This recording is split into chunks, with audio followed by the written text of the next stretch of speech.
Did you know Montel uses artificial intelligence and machine learning to forecast spot prices, inflow to reservoirs, wind and run-off river production? We can improve forecast for your individual power plants anywhere in Europe. Contact us at ai@montelnews.com for more info.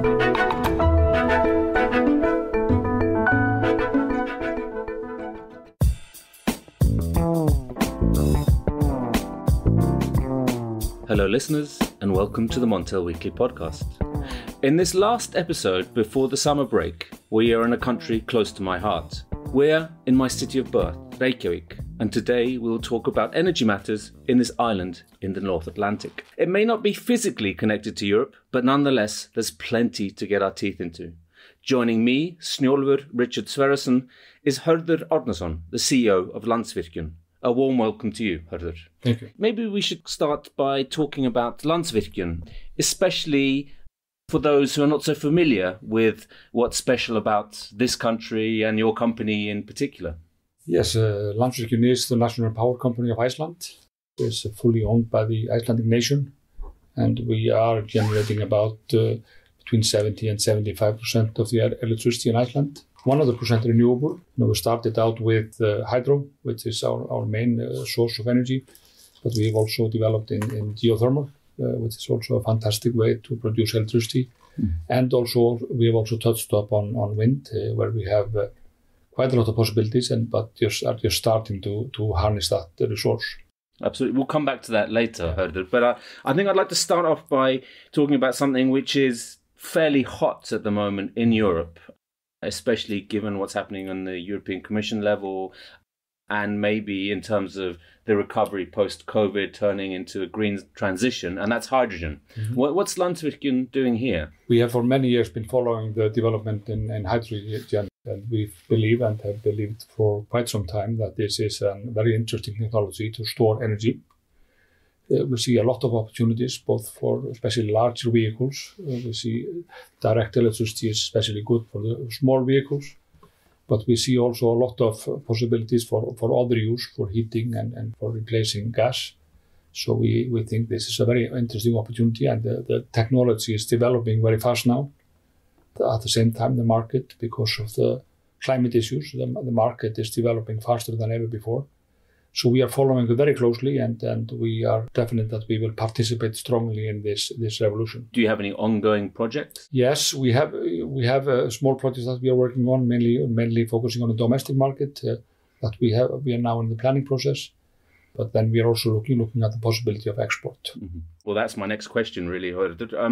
Could Iceland produce and export hydrogen to Europe or to other markets? Yes, I think so. I think if you look at the demand that Europe is facing, and with these ambitious goals that they are setting them, that it's obvious that the hydrogen will mainly be coming from places outside Europe, I believe. You will have some production on the continent, but you will have to import it because of all the renewable energy that you need to produce it.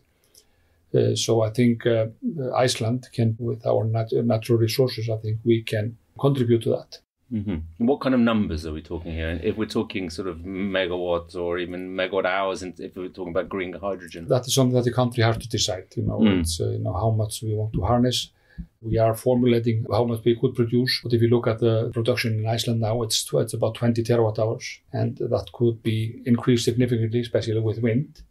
So I think, if needed, we could be talking about 5, 10, possibly more terawatt hours. Then that's quite, it's a significant amount. Of course, it will not solve what Europe's needs, but I think it is a significant amount that Iceland can contribute, but this is also depends on the policy of the government. And of course of what happens elsewhere in Europe, potentially, yeah. Because in Europe you have the infrastructure is already in place for gas, and that's not so problematic. The transport is more problematic, of course, from Iceland, But we see that also from other places that are being considered. What about the constraints, Hordur? What would be stopping that kind of number being produced? I think the constraint is, one thing is transportation. How would it be transported from Iceland to Europe? And I think that is solvable. There is a lot of ongoing development that we are following. It's also the constraint is, how much energy will we be allowed to harness in Iceland? What will the government and the Icelandic nation accept? So I think that is kind of the main constraints I see. And of course, crucial to new build or new development of hydrogen would be wind power. Yes. So Iceland's got huge resources. It's quite a windy country, yes. But not many projects in the pipeline. Is that a fair assumption? There are several projects in the pipeline, but they are not far in the pipeline. The permitting process is not quite clear in Iceland, but the government has a clear goal that they want to clarify that, and I hope that will be solved within few years. But the wind conditions are extremely good in Iceland, and we have quite a lot of possibilities in building in remote areas where there are, it's not close to people and should not affect people as we see the problem and follow the problems closely in Europe. People are opposing this more and more. So we hope that we find ways of balancing the conservation of nature and the harnessing of wind. And we think that is doable. But it is important to have good guidelines where to build it and where not to build it.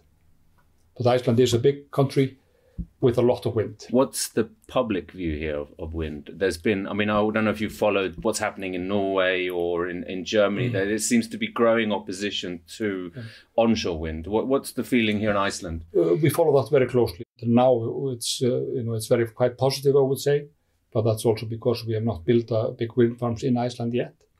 But I think if we do this in the proper way, I think we can do it in such a way that the vast majority of people support it. Of course, it depends on also what is the energy used for. And I think participating in the green revolution, fighting climate changes in the world, I think that is, or I hope that will create support with the Icelandic community. What's the role that Landsvirkjun could have here in developing wind power? We have been leading the development. We have already built the first two windmills in 2013 to introduce this to Icelanders. At that time, the people said that, why are you doing this? This will never be competitive to hydro and geothermal. But we had foreseen the development we were expecting with the cost and the reliability of wind, and that has developed as we expected. So now it is competitive. And we have been the projects that are furthest in the permitting process. They are all Landsvirkjun projects. So we see we have a role, but we are pleased also to see other parties participating. I think it's quite positive for Iceland if it's not only Landsvirkjun that is building wind farms. So you're quite open to other developers coming in potentially? Yes, I think that would be very good for the Icelandic market. And certainly a big driver in Europe and in the Nordics have been power purchase agreements for wind and for solar, but for wind particularly. Do you see a role for these kind of agreements in Iceland? That is the challenge because we are not linked to a market. If you're going to make a contract with a new wind farm, there has to be a new off-taker.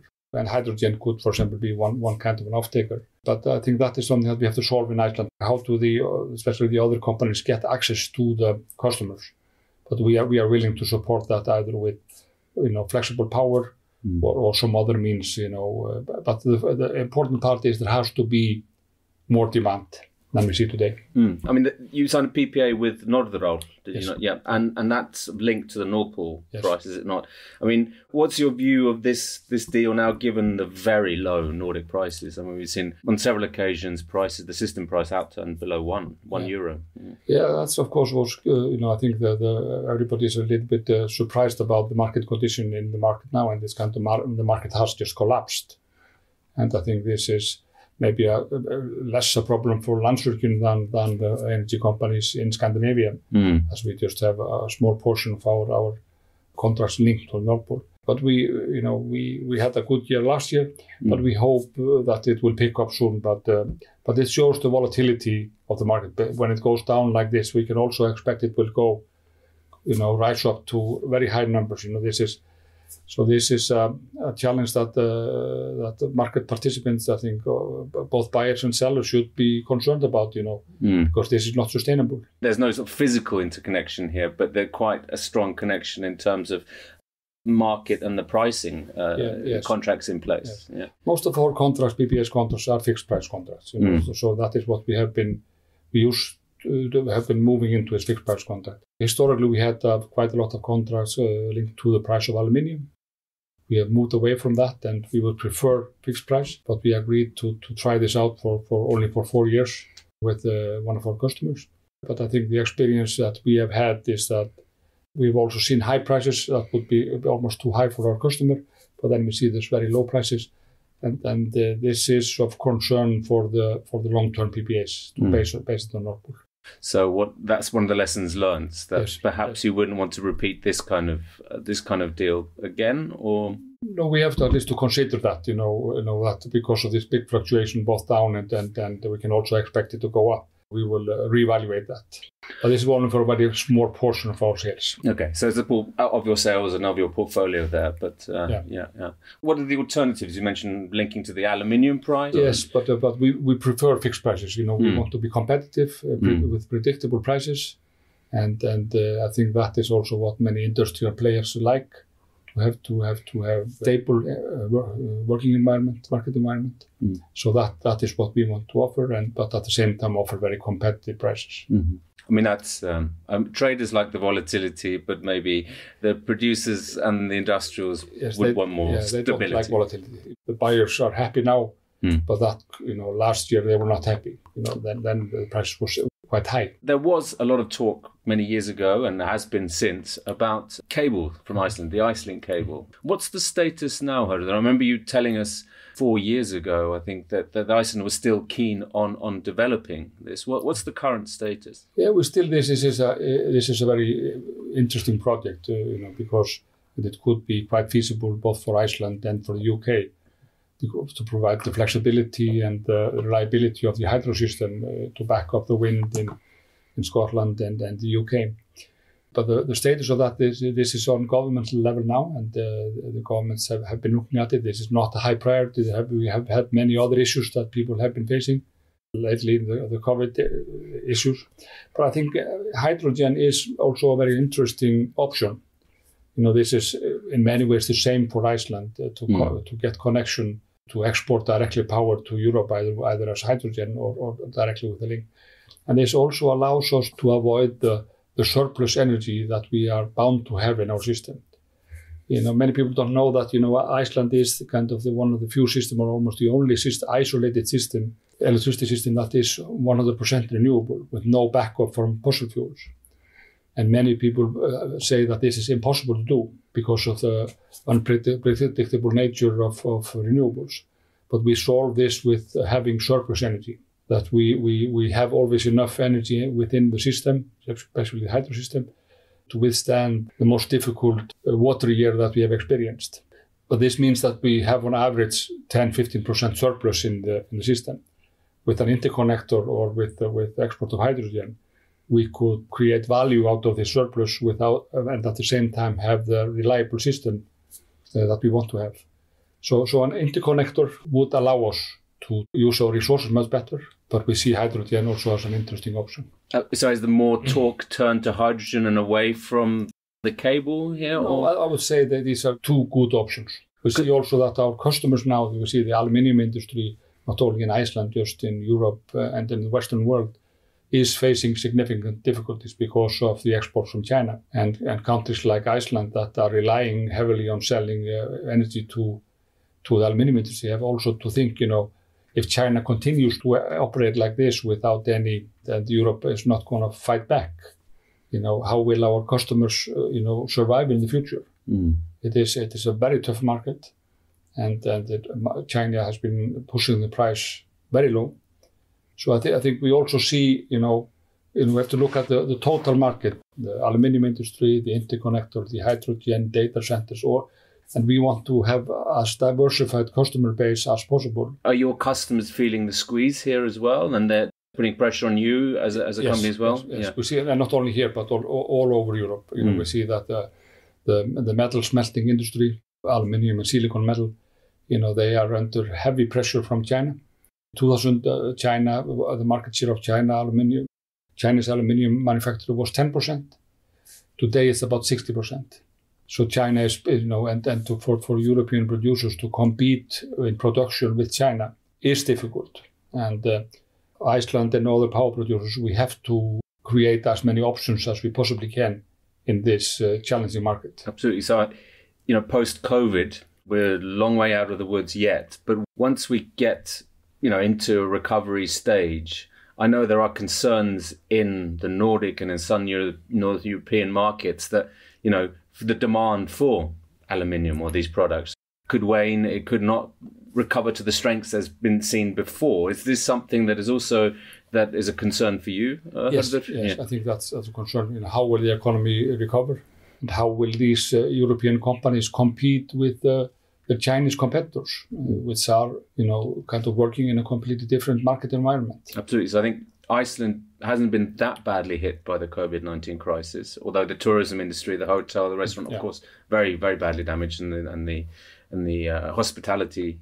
But as far as industry, this is obviously the concern. It's a concern. We are very concerned about the difficulties that our customers are facing. And if we just return to the interconnector, Hordur, so it's not on ice. Would it be fair to say it's on ice? Or? No, it's not on ice, but it's not with a lot of focus. But there is still strong interest, especially from the UK, to work on this project.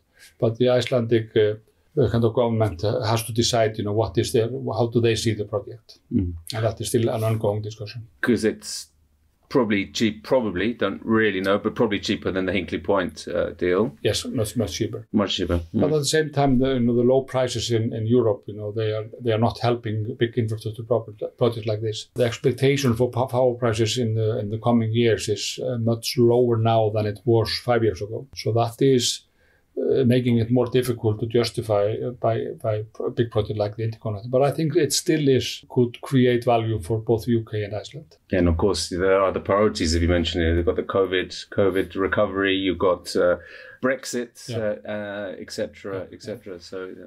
Then you have also new possibilities. You have the data center industry. You have the hydrogen possibilities.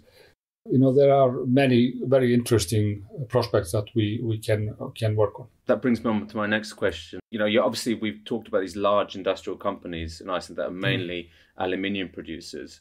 But what is Landsvirkjun doing to attract new demand? So, for example, data centers. Of course, we want to work with our current customers, and we want to support them as well as possible. And we have been able to make them more competitive by selling them more energy and supporting them in moving more to value-add products, and we want to continue to do that. But I think we also see, Iceland is also a very good place for data centers because of the cool ambient temperature, and also we have a lot of space. We have quite good connections with data cables, although we would like to strengthen them further. But we are just, there's a strong growth in this area, and I think Iceland can be an interesting option for some of these companies that also wants to operate in several different places. So we are in good contact with several of the big IT companies in the world that are hopefully, at least long term, looking at Iceland as an interesting one of the places to operate. Because it's quite a competitive segment, isn't it? I mean, I think, we've got Finland and northern Sweden that are also attractive. I think all markets are competitive. You will never find a market that is not competitive, especially with in industries like data centers, which is generally good acceptance in all communities to attract them because of the kind of types of jobs they create. So that is just a competitive market then. And I've never seen a market that is not competitive. How do you make, unique for Landsvirkjun? How do you attract them to Iceland rather than, to other parts of Europe or the world? I think we offer very competitive prices. We have a lot of space that we can offer them. We have highly trained people who work in these data centers. So I think we have a fairly good value proposition. But I think, we are only looking at a very small segment of the market. We are not looking at a big part of the market. So I think there is room for Iceland and Landsvirkjun in this competition market. But we are fully aware of this is a segment that a lot of players are trying to attract these companies. And these companies know that. They know it is good for them. I'd like to also ask you about a big part of corporates and becoming more green and aware of wanting to source their electricity from renewable energy. is the guarantee of origin that comes with it. I mean, I know that certainly that you've had a lot of revenue from this segment over the past years. How do you feel about this market? Is this something that you want to grow further? Or? Yeah, of course, we want to, all our production is certified that it is green, so that when the customers that want to have that can have that as a part of the energy that we supply to them. Mm-hmm.